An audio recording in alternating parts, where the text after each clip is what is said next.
Assalamualaikum warahmatullahi wabarakatuh.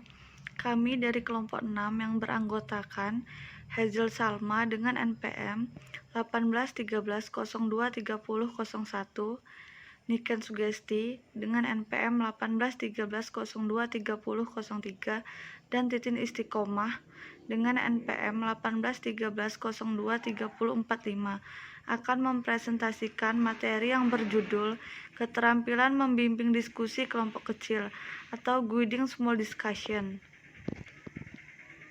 Pengertian atau definisi. Menurut Mulyasa dalam Suwarna, diskusi kelompok adalah suatu proses percakapan yang teratur, yang melibatkan sekelompok orang dalam interaksi tatap muka yang bebas dan terbuka, dengan tujuan berbagi informasi atau pengalaman, mengambil keputusan, atau memecahkan suatu masalah. Sedangkan menurut Dr. Andes Muhammad Uzair Usman, diskusi kelompok kecil adalah peserta didik berdiskusi dalam kelompok-kelompok kecil di bawah pembinaan guru atau temannya untuk berbagi informasi, pemecahan masalah, atau pengambilan keputusan dilaksanakan dalam suasana terbuka. Karakteristik diskusi kelompok kecil. Yang pertama, melibatkan kelompok orang yang anggotanya 3-9 orang, idealnya 5-9 orang. Yang kedua, berlangsung dalam interaksi secara bebas atau tidak ada tekanan dan paksaan dan langsung. Artinya, semua anggota kelompok mendapat kesempatan untuk saling beradu pandang dan saling mendengarkan serta saling berkomunikasi dengan yang lain. Yang ketiga yaitu mempunyai tujuan tertentu yang akan dicapai dengan kerjasama antar anggota kelompok. Yang keempat, berlangsung menurut proses yang teratur dan sistematis menuju suatu kesimpulan. Jadi, keterampilan membimbing diskusi kelompok kecil adalah melaksanakan kegiatan membimbing peserta didik agar dapat melaksanakan diskusi kelompok kecil secara efektif dalam rangka mencapai indikator. Yang selanjutnya yaitu prinsip pelaksanaan diskusi. Yang pertama, diskusi hendaknya berlangsung dalam iklim terbuka. Nah, hal ini ditandai oleh adanya kehangatan hubungan antar pribadi, kesediaan menerima dan mengenal topik lebih jauh, keantusiasan berpartisipasi dan kesediaan menghargai pendapat orang lain, serta terbinanya perasaan aman dan bebas berpendapat. Yang kedua yaitu kegiatan diskusi dapat berlangsung secara efektif jika didahului oleh perencanaan dan persiapan yang matang. Adapun perencanaan dan persiapannya yaitu yang pertama, pemilihan topik sesuai dengan indikator khusus yang akan dicakup, minat dan kemampuan peserta didik serta bermakna bagi peningkatan kemampuan berpikirnya. Yang kedua yaitu perumusan masalah hendaknya mengandung jawaban yang kompleks atau jawaban bermacam-macam yang berbeda, hanya tingkat kebenaran, sudut pandang, dan arah peninjauannya. Yang ketiga, penyiapan informasi pendahuluan yang berhubungan dengan topik agar peserta didik memiliki latar belakang pengetahuan yang sama yang dapat dilakukan dengan membaca artikel, melakukan observasi, dan lain-lain. Yang keempat, penyiapan diri sebaik-baiknya sebagai pemimpin diskusi. Nah, dalam hal ini, guru hendaknya selalu siap sebagai sumber informasi atau motivator, sehingga dapat memberikan penjelasan yang diperlukan dan menyusun pertanyaan yang memotivasi peserta didik dan memahami kesulitannya. Yang kelima, penetapan besar kelompok peserta didik. Besar kecilnya kelompok mempunyai kekuatan dan kelemahan yang berbeda-beda. Nah, karena itu hendaknya dipertimbangkan pengalaman, kematangan dan keterampilan peserta didik, tingkat kekompakan, intensitas minat, latar belakang, pengetahuan dan keterampilan guru memimpin diskusi. Yang keenam, pengaturan tempat duduk agar diupayakan anggota kelompok dapat bertatap muka dan pemimpin diskusi berada dalam posisi yang memungkinkan dapat berhadapan dengan anggota sehingga terpupuk suasana kehangatan, persahabatan, kekoefisienan antar peserta. Selanjutnya adalah komponen keterampilan membimbing diskusi kelompok kecil. Yang pertama adalah memusatkan perhatian. Biasanya setelah guru mengumumkan adanya pembagian kelompok, di saat itulah suara anak dan suara kursi ditarik membuat kelas menjadi bising. Belum lagi ditambah selingan omongan di luar topik diskusi atau bercanda antar kelompok. Nah, kondisi tersebut tidak boleh dibiarkan berlama-lama. Untuk itu, guru harus mengatasi masalah tersebut. Masalah yang muncul pada diskusi dapat diatasi dengan memusatkan perhatian siswa. Guru dapat melakukan berbagai cara, antara lain yang pertama, menyampaikan kembali tujuan diskusi dan bagaimana cara mencapainya. Yang kedua, menyampaikan masalah-masalah khusus dan pada saat diskusi terlihat melenceng, guru mengingatkan kembali tentang hal tersebut. Yang ketiga, mencermati setiap penyimpangan yang terjadi dan selalu mengingatkan supaya setiap kelompok kembali pada rambu-rambu yang telah disepakati. Yang keempat, membuat kesimpulan pada akhir sub permasalahan untuk menghimpun pendapat-pendapat siswa tentang subtopik. Pendapat dan gagasan siswa di dalam kelompok tersebut bisa dimanfaatkan guru untuk meningkatkan hasil diskusi kelompok. Cara memanfaatkan gagasan siswa antara lain. Yang pertama, memberikan pengakuan terhadap gagasan siswa dengan cara mengulangi bagian penting yang diucapkan oleh siswa. Yang kedua, memodifikasi gagasan siswa tersebut dengan cara menguraikannya kembali. Yang ketiga, menggunakan gagasan siswa untuk mencapai kesimpulan. Yang keempat, membandingkan gagasan siswa dengan gagasan siswa lainnya. Yang terakhir, merangkum hal-hal yang telah diuraikan oleh siswa di dalam kelompok.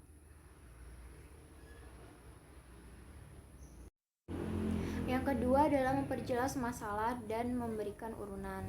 Diskusi kelompok biasanya diwarnai dengan perbedaan pendapat antar kelompok. Nah, guru mendengarkan apa yang diperdebatkan oleh anggota kelompok. Apabila perdebatan untuk mendapatkan sebuah kesepakatan, maka itu pertanda bagus untuk berkembangnya kemampuan komunikasi antar siswa.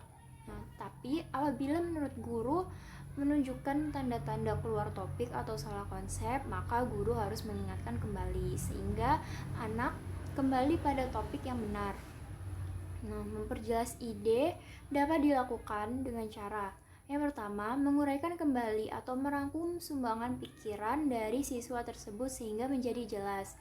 Yang kedua, meminta siswa untuk memberi komentar dengan memberikan pertanyaan-pertanyaan yang membantu siswa memperjelas ide yang dimaksud dan mengembangkannya.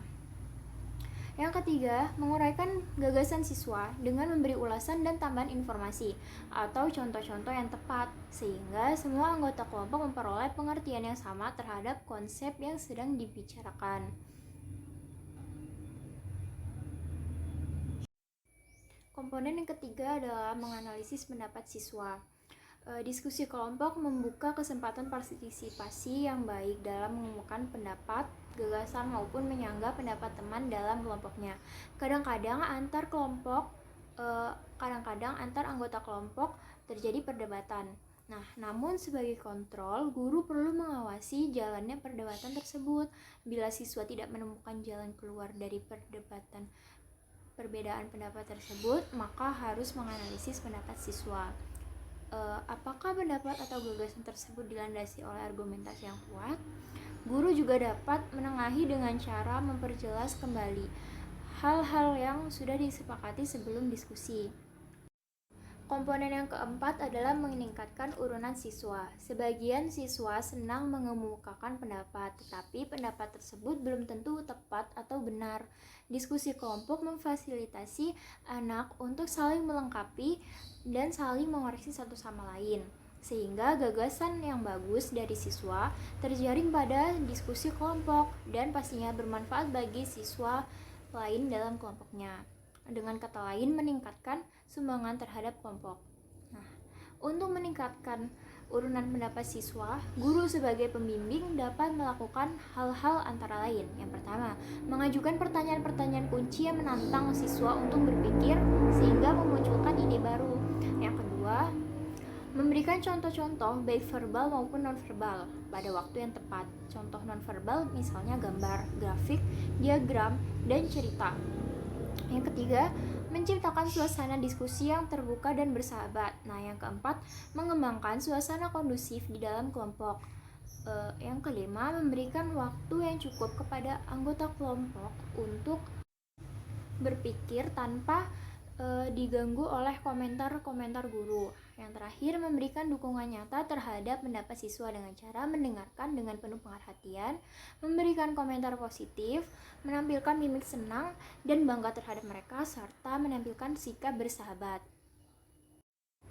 Komponen yang kelima adalah memberikan kesempatan untuk berpartisipasi dalam diskusi. Salah satu ciri diskusi kelompok adalah mencapai tujuan bersama-sama. Tugas guru dalam diskusi kelompok adalah memantau jalannya diskusi, mengamati apakah ada siswa yang pasif di dalam kelompok karena tidak diberi kesempatan atau memang pemalu atau tidak memiliki keberanian untuk mengumumkan pendapat. Guru harus menganalisis penyebab adanya siswa yang tidak berkontribusi terhadap kelompoknya. Hal ini karena di dalam diskusi kelompok semua siswa bebas menyampaikan pendapatnya. Tidak boleh ada dominasi oleh anggota kelompok tersebut. Adanya dominasi terjadi berarti tidak terjadi diskusi. Maka tujuan diskusi tidak tercapai bila diskusi didominasi oleh siswa tertentu saja. Tugas guru sebagai pemimpin diskusi adalah mengaktifkan semua anggota kelompok, memfasilitasi agar semua siswa berkontribusi terhadap kelompok. Upaya yang dapat dilakukan guru untuk mengatasi masalah ini antara lain, yang pertama, mengeluarkan pernyataan untuk meyakinkan siswa bahwa dia pasti bisa, bahwa dia memiliki gagasan, bila disampaikan akan bermanfaat bagi teman-temannya di dalam kelompok. Yang kedua, mengatasi kondisi pembicaraan serentak atau lebih dari satu orang bicara secara bersamaan, memberi kesempatan pertama untuk menyampaikan pendapat pada siswa yang pendiam. Yang ketiga, mencegah monopoli pembicaraan oleh siswa tertentu. Yang keempat, mendorong siswa memberi komentar terhadap gagasan temannya, sehingga suasana diskusi menjadi hidup. Yang kelima, apabila siswa di dalam kelompok tidak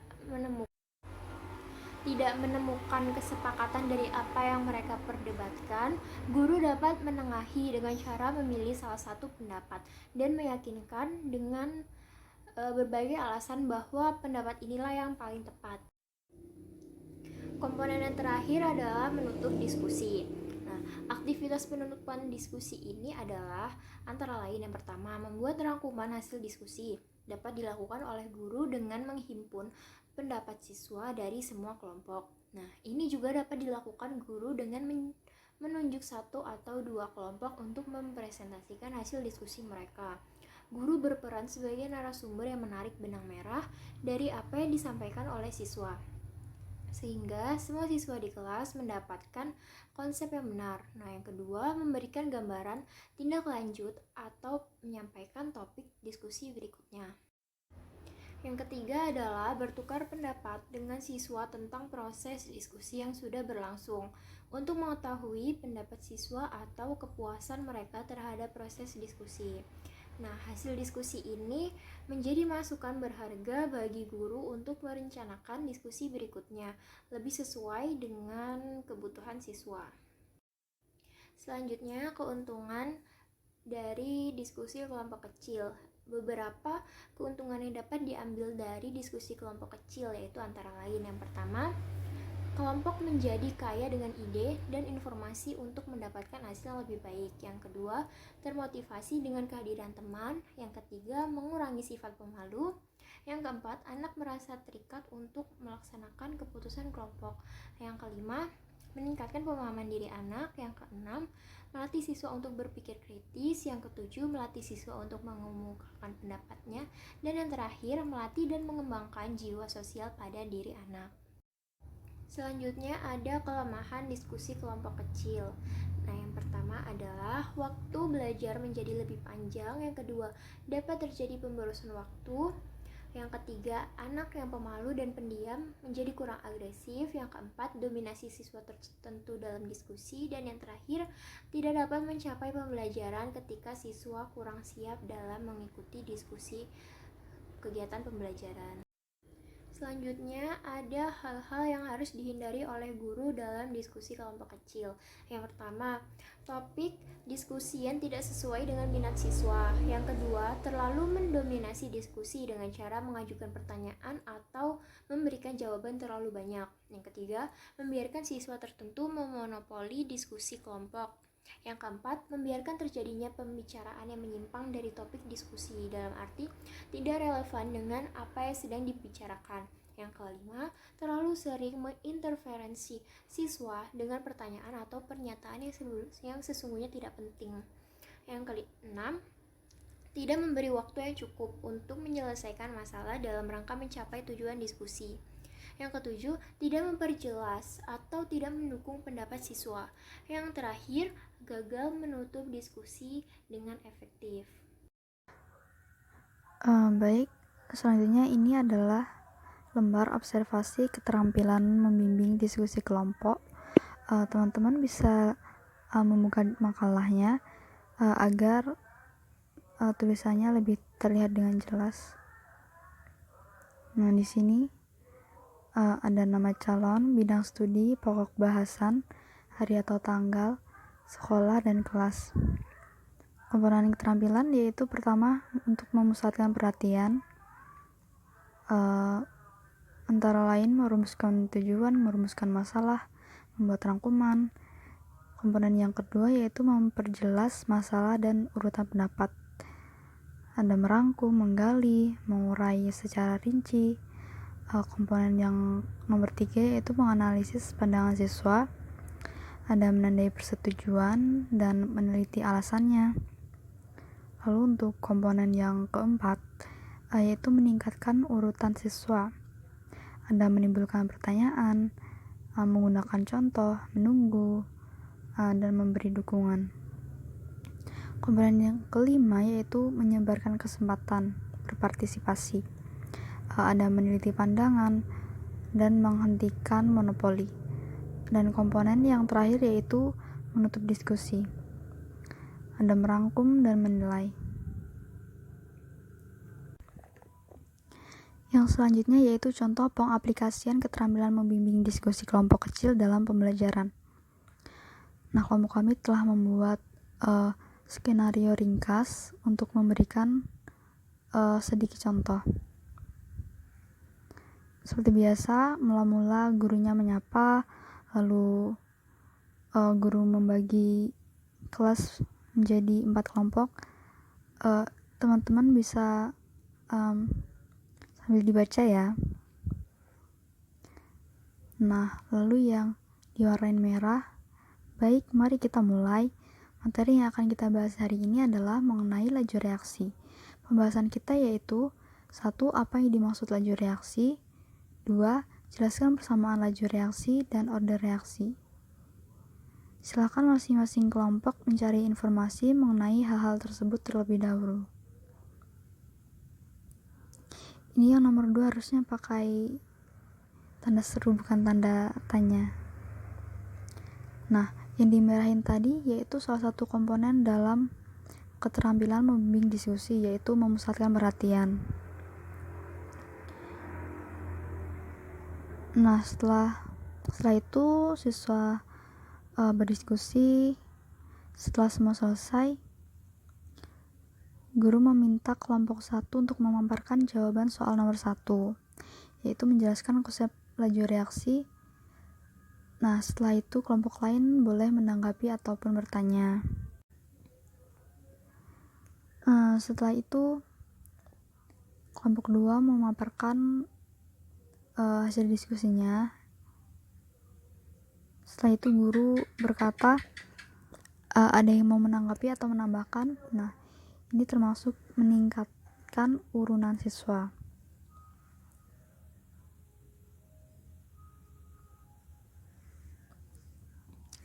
Setelah itu ada siswa dari kelompok lain yang menambahkan. Nah, lalu gurunya menanggapi.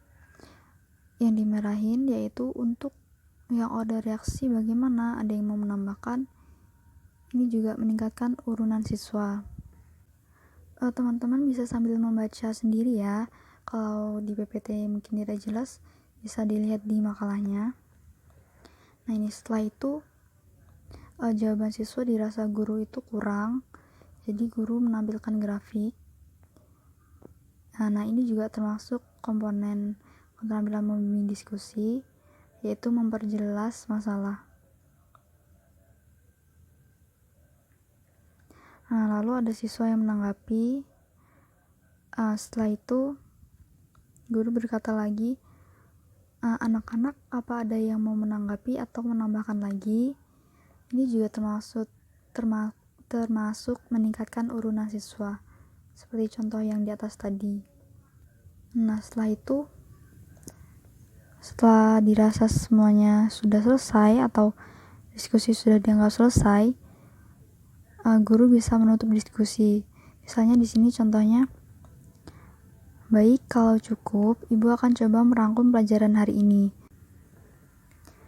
Menutup diskusi seperti yang tadi dijelaskan, aktivitas penutupan diskusi bisa dilakukan dengan membuat rangkuman hasil diskusi. Hal ini dapat dilakukan oleh guru dengan menghimpun pendapat siswa dari semua kelompok.